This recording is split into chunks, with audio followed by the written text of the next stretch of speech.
नमस्कार दोस्तों, आज के इस वीडियो में हम बात करेंगे एक बहुत ही इम्पॉर्टेंट टॉपिक पर जिसका नाम है प्लास्टिक द मेजर इशू।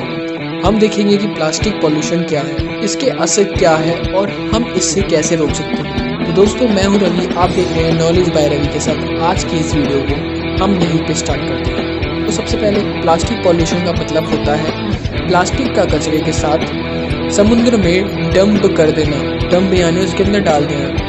आजकल हर जगह प्लास्टिक की चीज़ मिलती है, प्लास्टिक के बर्तन से लेकर प्लास्टिक के बोतल तक। लेकिन क्या आपने कभी सोचा है कि हम इन सारी चीज़ों को कैसे डिस्पोज करते हैं? बहुत कम लोगों को पता है कि प्लास्टिक को रिसाइकल करना बहुत मुश्किल है। ज़्यादातर प्लास्टिक के प्रोडक्ट्स पानी में मिलते हैं या मिट्टी में घुसे हुए और फिर वो समुद्र में जाकर मरीन लाइफ को नुकसान पहुँचाते हैं।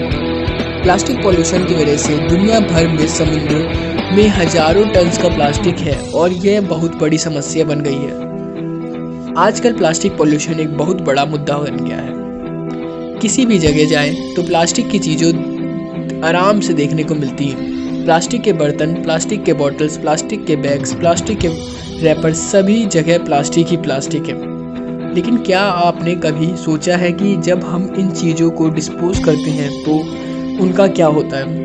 क्या आपको पता है कि बहुत कम लोगों को पता है कि प्लास्टिक को रिसाइकल करना बहुत मुश्किल है और बहुत कम ही प्लास्टिक एक्चुअली रिसाइकल हो पाता है। ज़्यादातर प्लास्टिक के प्रोडक्ट्स पानी में मिलते हैं या मिट्टी में घुसे हुए, वह आखिर में जाके मरीन लाइफ को नुकसान पहुंचाते हैं। दोस्तों, प्लास्टिक पॉल्यूशन की वजह से समुद्र में एक साथ प्लास्टिक एक्चुअली रिसाइकल हो पाती है और बहुत कम ही। दोस्तों, प्लास्टिक की वजह से समुद्र में के साथ साथ एनवायरनमेंट को भी ये डायरेक्टली नुकसान बढ़ाता है। प्लास्टिक पॉल्यूशन से हमारा पानी के जीव जंतु और पेड़ पौधों को नुकसान पहुंचता है। प्लास्टिक पॉल्यूशन की वजह से दुनिया भर में समुद्र में हजारों टन का प्लास्टिक आज भी मौजूद है। प्लास्टिक पॉल्यूशन का असर बहुत बड़ा होता है। जैसे कि आपने देखा होगा कि प्लास्टिक के कचरे से समुद्र में बहुत बड़ा नुकसान होता है। समुद्र में हजारों टन के प्लास्टिक हैं और यह मरीन लाइफ के लिए समस्या बहुत बड़ी है।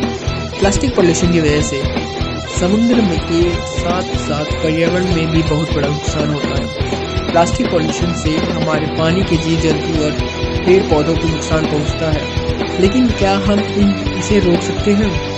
हाँ दोस्तों, हम इसे बिल्कुल रोक सकते हैं। यह एक बहुत बड़ी समस्या है और हम सबको इससे रोकने की ज़रूरत है। हम अपने डेली लाइफ में कुछ बदलाव करके इसका समाधान निकाल सकते हैं।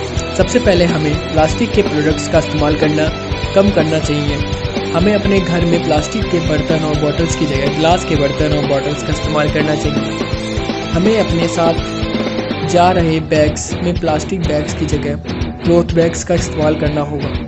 अगर हमें कोई प्रोडक्ट लेना है तो प्लास्टिक की जगह हमें कोई पेपर बैग का इस्तेमाल करना चाहिए। दूसरी बात है कि अपने कचरे को सभी तरीके से डिस्पोज करना चाहिए। हम अपने कचरे को अलग अलग कैटेगरीज में सॉर्ट करके रिसाइकल के लिए भेज सकते हैं। जितना हो सके उतना ही हमें कचरे को रिसाइकल करना चाहिए और सिंगल यूज़ प्लास्टिक को अवॉइड करना चाहिए। तीसरी बात, हमें अपने साथ जा रहे प्रोडक्ट्स की पैकिंग का भी ध्यान रखना है। अगर हमें कोई प्रोडक्ट लेना हो तो हमें इसकी पैकिंग का इस्तेमाल करने चाहिए जो रिसाइकल हो सकता है।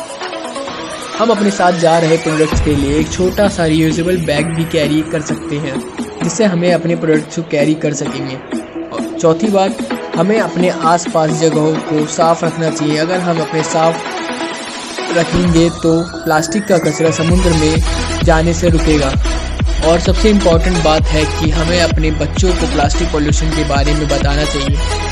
हमें उन्हें प्लास्टिक के नुकसान के बारे में बताना चाहिए और उन्हें एनकरेज करना चाहिए कि वह अपने डेली लाइफ में प्लास्टिक का इस्तेमाल करना कम कर दें। दोस्तों, आज हमने देखा कि प्लास्टिक पॉल्यूशन एक बहुत बड़ी समस्या बन चुकी है और हम इसे कैसे रोक सकते हैं। हम अपने डेली लाइफ में कुछ चेंजेस ला के हम इसका रोकथाम कर सकते हैं। और दोस्तों, हम अपने आसपास जगहों को साफ़ रखना और रिसाइकल करके भी प्लास्टिक के डंप होने से रोक सकते हैं। ये हमारा मोरल रिस्पॉन्सिबिलिटी है और हमें इसे निभाना चाहिए।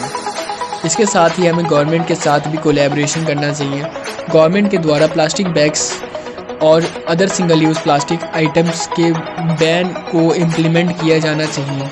इसके अलावा गवर्नमेंट और NGOs को अवेयरनेस प्रोग्राम चलाने चाहिए जिससे लोगों को प्लास्टिक पॉल्यूशन के बारे में ज़्यादा से ज़्यादा जानकारी हो और वह भी इस प्रोग्राम में पार्टिसिपेट लेके प्लास्टिक से होने वाले इम्पैक्ट को कम कर सकें। साथ ही हमें अपने इंडस्ट्रियल प्रोसेस को भी इको फ्रेंडली बनाना चाहिए। हम अपनी इंडस्ट्रियल प्रोसेस में प्लास्टिक के अल्टरनेटिव मटेरियल्स का इस्तेमाल करने चाहिए। इसके अलावा हमें अपने वेस्ट मैनेजमेंट प्रोसेस का भी इम्प्रूव करना चाहिए और रिसाइकल और रीयूज़ को प्रमोट करना चाहिए। आज के टाइम में हमें अपने आप को एजुकेट करने बहुत इम्पॉर्टेंट है। हम अपने साथ जा रहे प्रोडक्ट्स की पैकिंग को पढ़ना चाहिए और उन्हें अवॉइड करना चाहिए जिसमें सिंगल यूज़ प्लास्टिक का इस्तेमाल किया गया हो।